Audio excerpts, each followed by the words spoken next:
So the Iowa Hawkeyes just played against Virginia Tech, who are not a bad team, by the way. Like, Virginia Tech are not this, like, super team or anything, but they're solid. They are really, really solid. But, man, Iowa, I'm telling you guys right now, they're looking like one of the best teams, or one of the best teams I've seen in college. And by best teams, like, I don't think they're South Carolina good. They're definitely not UConn good. Like, man, UConn, like, the team they played today weren't bad. They just made them look terrible.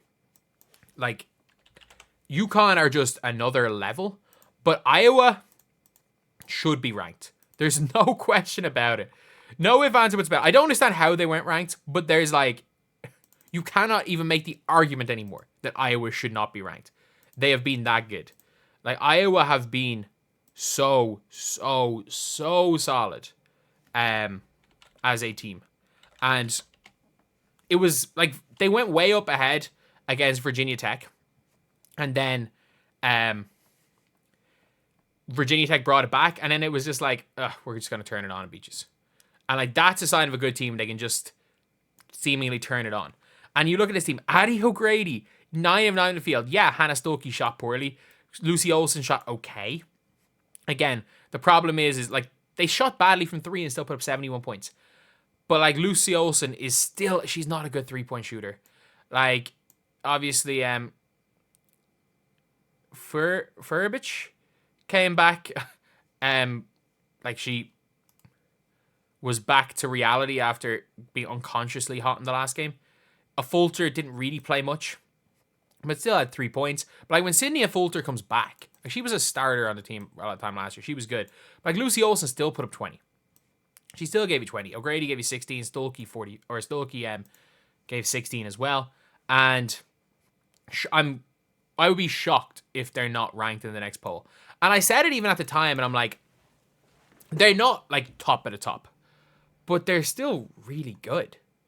Like, they have, like, Lucy Olsen was probably the best transfer available. They got the best possible transfer. She was the 3rd leading scorer in NCAA last year, and she is a shot maker.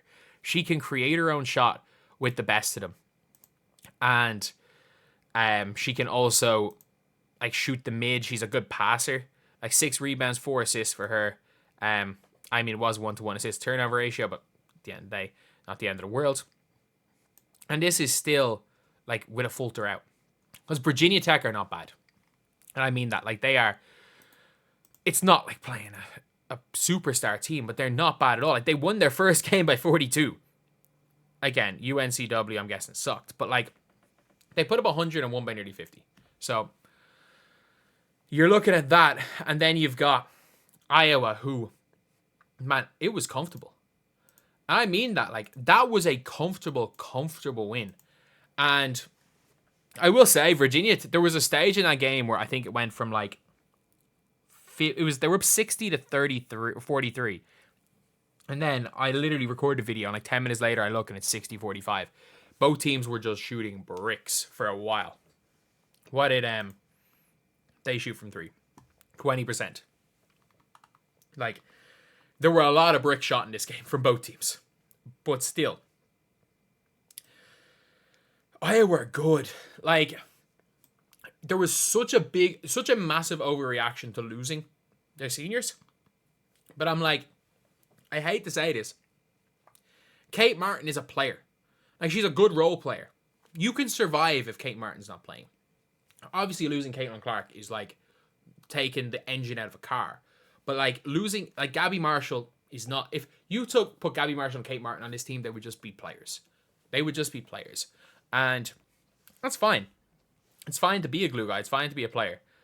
But, like, you see that another step in the way to Final Four. Like, that is not that it's not unrealistic. It is unrealistic. But it's not completely out of realm possibility that Iowa make the Final Four. And that, like, is the level that that Iowa are at, where it's like they could mess around, get hot, and beat anyone. Like, they pass the ball so well. They pass it well. They move it well. Like, as a team, they only had 15 assists. Wow. but they do move the ball well. And Lucy Olsen can create. Like, there's not... Lucy Olsen out of the mid-range. If you could just, like... You know that, like, the mid-range and post-game Lucy Olsen, if you could just take that Lucy Olsen and give it to Caitlin Clark, she's the best player in the history of the WNBA already. But she is a shot maker. Like, she is an absolute bucket. And, like, if Hannah Stuelke will shoot better in games, I really like Hannah Stuelke as a player. I just think she's a mismatch problem. I think she's too fast for fours, and she's too big for a lot of fours, and she's too fast for fives. I think at the WNBA level, she is going to be that, like, prototypical, the new age four. Like, I would love, she's going to be a late first round pick. I would love for Caitlin Clark to just have your freaking runner. Have her, and her job is to basically just be the track star as she is and run a straight line as fast, play defense, rebound, and run a straight line as fast as she can. She can play some small ball five. She can play the four. Like, Hannah Stuelke is a super player. I don't think she's like a superstar or anything. I think she's a player that I think she had like 40 something a game last year. I think her productivity is going to maybe look like it's a bit worse because of a lack of Caitlin Clark, basically. Like last season, she shot a crazy percentage, but her job was to run. She averaged 14 a game, and like, she's going to average more points, but she's going to do it on less efficiency because she's not just getting wide open layups for the entire game from Caitlin Clark. But that's the thing where it's like, if she's able to create a bit for herself, she's able to get more scores in other situations, she's going to come into the W as a really good player. And again, I do think that with Hannah Stuelke, when she goes to the next level, it's going to be system dependent. Like, I think if you put Hannah Stuelke, to be fair, no one's going to draft Hannah Stuelke to a slow team. You're not going to draft her. Like, she's not going to be that half-court big, half-court power forward. Maybe that three ball comes along a little bit better. But she is very, very, very good in certain systems. And if I was Indiana with a late first, I would look for a Stuelke. I would look to take her. If she's available, I would take Hannah Stuelke. I'm not going to lie. I think that it's hard to pass up on somebody that runs like that, and you know for a fact is going to fit in with Caitlin Clark with the 2026 pick, if they have that pick, that is. But we're looking way too far down the line for that. Either way, though, great win, though, for Iowa. Really, really good win. I'm very impressed with how this team is playing. I'm impressed with how this team's passing.